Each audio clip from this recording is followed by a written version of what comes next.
آج جمعہ کے دن کثرت سے درود شریف پڑھا کرو۔ صبح اٹھ کے نماز پڑھو، نماز پڑھ کے سورۃ کاف کی تلاوت کرو۔ اللہ کے نبی صلی اللہ علیہ وسلم نے فرمایا جو جمعہ کے دن سورۃ کاف کی تلاوت کرتا ہے اگلے جمعہ تک اس کا کوئی گناہ نہیں لکھا جاتا۔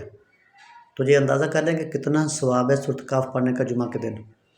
اگر کوئی سورۃ کاف پوری نہیں پڑھتا تو اس کی کم از کم 10 آیتیں پڑھ لیں، اس کی 10 آیتوں کا بھی بہت بڑا ثواب ہے۔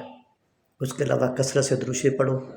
عصر کے وقت ابو ہریرہ رضی اللہ تعالیٰ عنہ سے روایت ہے، آپ صلی اللہ علیہ وسلم نے فرمایا کہ جو جمعہ کے دن عصر کی نماز پڑھنے کے بعد اٹھنے سے پہلے 80 مرتبہ یہ درود شریف پڑھے گا تو اس کے 80 سال کے گناہ معاف ہو جائیں گے۔